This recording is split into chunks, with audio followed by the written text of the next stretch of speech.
I don't know, y'all probably heard about what Eddie Murphy said, um, the jokes that he made about Bill Cosby when he hosted Saturday Night Live the other night. I never was a fan of that show. Never. I mean, I ain't gonna lie. I've always been a fan of Eddie Murphy, even though he drives around with transsexuals, and you know, exactly. So, but yeah, he's always been funny. But his thing has always been his shtick has been cooning for real, because that buckwheat is definitely on some coon shit. Even Coming to America is cooning to a great degree too. Like some of those characters that he was playing was straight cooning. But it showed that he had talent, but it also showed that he can coon it up a little bit as well. Now think about it. Two movies that every black person has seen would be Coming to America, and I guess number two is debatable for everybody, but I say The Five Heartbeats, because that's a movie that all black people have seen. But more white people have seen Coming to America because he was cooning. I don't think too many white people seen Five Heartbeats. You ought to take a survey.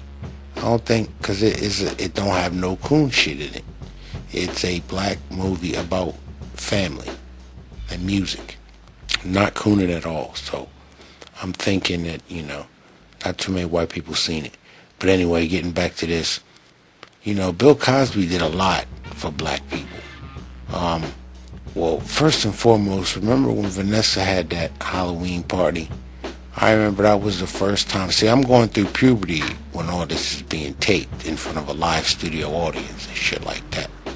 And I'm seeing a black girl on TV that's attractive, but she's not no light skin. Like, he did it right too. He had the two girls, the older girls that were light skinned, to make the white people tune in.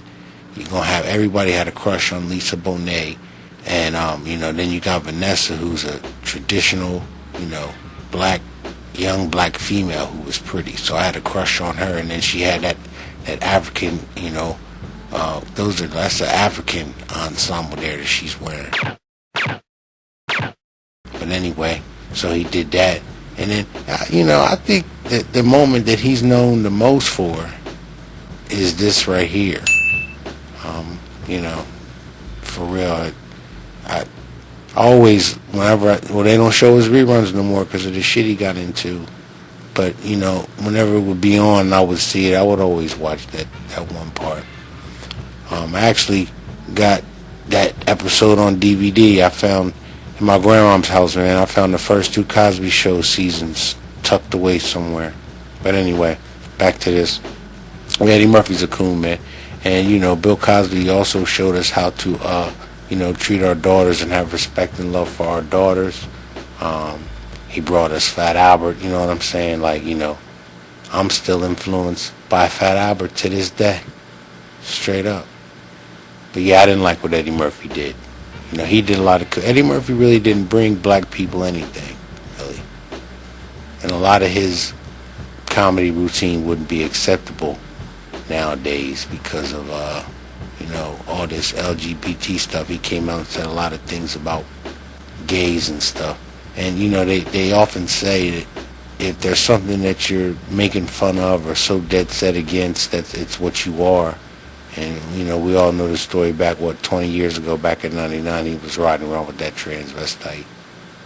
Come on, Eddie.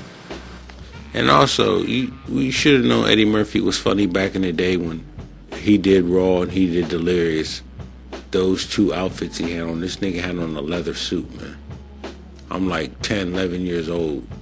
And everybody, oh, he's so funny. I'm like, no, what does he got on? What is he wearing? No, you don't wear no shit like that out the house. You don't wear no shit like that in the house.